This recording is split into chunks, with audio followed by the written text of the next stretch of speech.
श्रीमद कुंज विहारणे नमः। श्री स्वामी हरिदास विजय तीर्थराम, श्री युगल सरकार, सदगुरुदेव और आप सभी रसिक भक्त वृंदों के श्री चरणों में दास का साष्टांग दंडवत प्रणाम। आज श्रीमद् भागवत महापुराण के छठे स्कंद के अंतर्गत 19वां अध्याय पुंसवन व्रत की वृद्धि।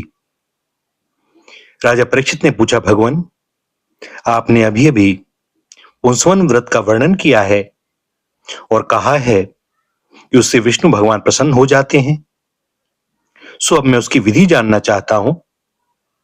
श्री सुखदेव जी ने कहा, परीक्षित, यह पुंसवन व्रत समस्त कामनाओं को पूर्ण करने वाला है। स्त्री को चाहिए कि वह अपने पतिदेव की आज्ञा लेकर मार्गशीर्ष शुक्ल प्रतिपदा से इसका आरंभ करे। पहले मरुदगण के जन्म की कथा सुनकर ब्राह्मणों से आज्ञा ले, फिर प्रतिदिन सवेरे दातून आदि से दांत साफ करके स्नान करे, 2 श्वेत वस्त्र धारण करे और आभूषण भी पहन ले। प्रातःकाल कुछ भी खाने से पहले ही भगवान लक्ष्मी नारायण की पूजा करे और इस प्रकार प्रार्थना करे, प्रभो, आप पूर्ण काम हैं, अतएव आपको किसी से भी कुछ लेना देना नहीं है। आप समस्त विभूतियों के स्वामी और सकल सिद्धि स्वरूप हैं। मैं आपको बार बार नमस्कार करती हूं। मेरे आराध्य देव, आप कृपा, विभूति, तेज, महिमा और वीर्य आदि समस्त गुणों से नित्य युक्त हैं। इन्हीं भगवान ऐश्वर्यों से नित्य युक्त रहने के कारण आपको भगवान कहते हैं। आप सर्वशक्तिमान हैं। माता लक्ष्मी जी, आप भगवान की अर्धांगिनी और महामाया स्वरूपिणी हैं। भगवान के सारे गुण आप में निवास करते हैं। महाभाग्यवती जगन माता, आप मुझ पर प्रसन्न हो। मैं आपको नमस्कार करती हूं। परीक्षित इस प्रकार स्तुति करके एकाग्र चित्त से ओम नमो भगवते महापुरुषाय महानुभावाय महाविभूतिपतये सह महाविभूति ऋभि बलिर्मुपहारिणी ओंकार स्वरूप महानुभाव समस्त महाविभूतियों के स्वामी भगवान पुरुषोत्तम को और उनकी महान विभूतियों को मैं नमस्कार करती हूं और उन्हें पूजो उपहार की सामग्री समर्पण करती हूं।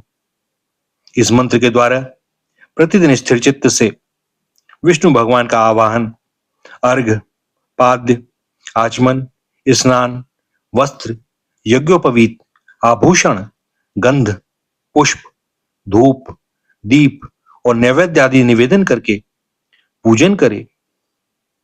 जो नैवेद्य बच रहे उससे महान ऐश्वर्यों के अधिपति भगवान पुरुषोत्तम को नमस्कार है। मैं उन्हीं के लिए इस हविष्य का हवन कर रही हूं। ऐसा बोलकर अग्नि में 12 आहुतियां दे। परीक्षित, जो सब प्रकार की संपत्तियों को प्राप्त करना चाहता हो, उसे चाहिए कि प्रतिदिन भक्ति भाव से भगवान लक्ष्मी नारायण की पूजा करे, क्योंकि वे ही दोनों समस्त अभिलाषाओं के पूर्ण करने वाले एवं श्रेष्ठ वरदानी हैं।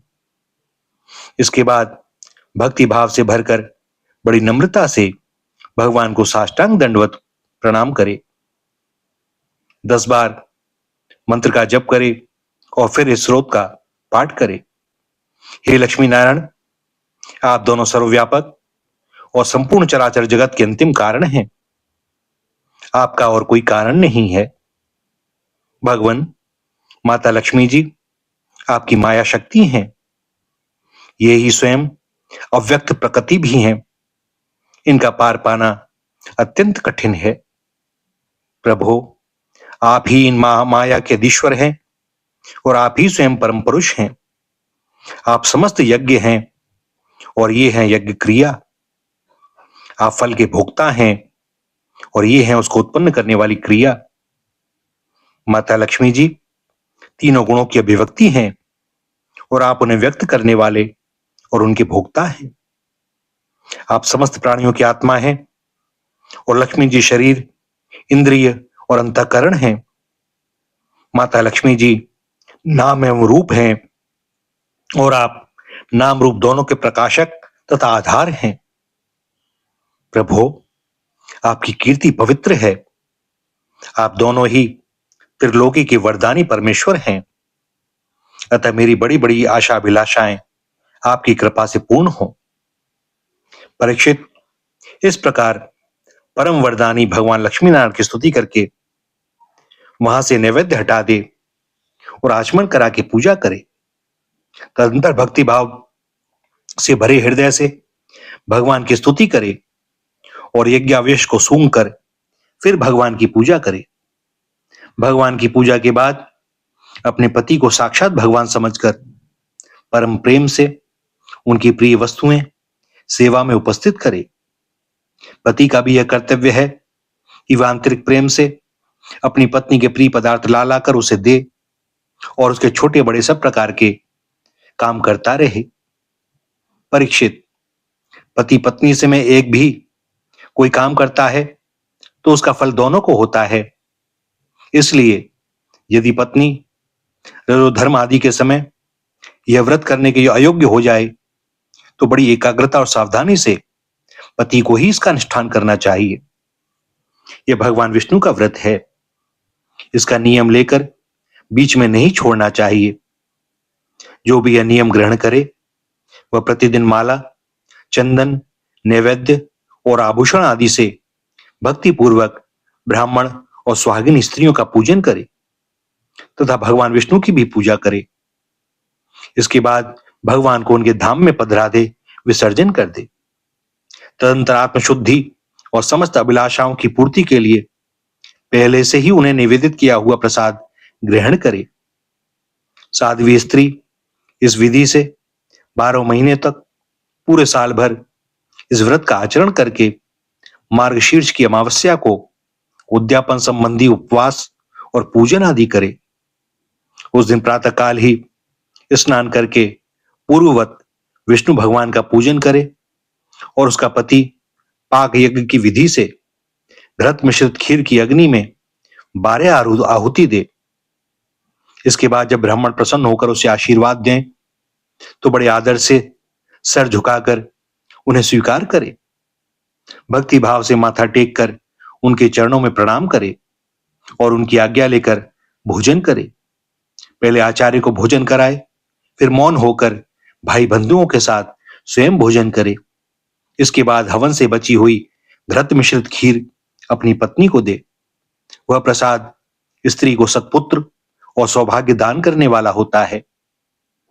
परीक्षित, भगवान के इस पुंसवन व्रत का जो मनुष्य विधि पूर्वक अनुष्ठान करता है उसे यहीं उसकी मनचाही वस्तु मिल जाती है। स्त्री इस व्रत का पालन करके सौभाग्य, संपत्ति, संतान, यश और ग्रह प्राप्त करती है तथा उसका पति चिरायु हो जाता है। इस व्रत का अनुष्ठान करने वाली कन्या समस्त शुभ लक्षणों से युक्त पति को प्राप्त करती है और विधवा इस व्रत से निष्पाप होकर वैकुंठ में जाती है। जिसके बच्चे मर जाते हों वह स्त्री इसके प्रभाव से चिरायु पुत्र प्राप्त करती है। धनवती किंतु अभागिनी स्त्री को सौभाग्य प्राप्त होता है और कुरूपा को श्रेष्ठ रूप मिल जाता है। रोगी इस व्रत के प्रभाव से रोग मुक्त होकर बलिष्ठ शरीर और श्रेष्ठ इंद्रिय शक्ति प्राप्त कर लेता है। जो मनुष्य मांगलिक श्राद्ध कर्मों में इसका पाठ करता है उसके पितर और देवता अनंत तृप्ति लाभ करते हैं। वे संतुष्ट होकर हवन के समाप्त होने पर व्रती की समस्त इच्छाओं को पूर्ण कर देते हैं। ये सब तो संतुष्ट होते ही हैं, समस्त यज्ञों के एकमात्र भोक्ता भगवान लक्ष्मी नारायण भी संतुष्ट हो जाते हैं और व्रती की समस्त अभिलाषाएं पूर्ण कर देते हैं। परीक्षित, मैंने तुम्हें मरुदगण की आदरणीय और पुण्यप्रद जन्म कथा सुनाई और साथ ही दिति के श्रेष्ठ पुंसवन व्रत का वर्णन भी सुना दिया। भैया, यहां पर छठे स्कंद का समापन होता है और आज के लिए दास को वाणी को विराम देने की अनुमति प्रदान करें। भगवान ने चाहा तो कल से सप्तम स्कंद का आरंभ होगा। आप सब कृपा बनाए रखें दास पर। श्री राधा, श्री राधा, श्री राधा।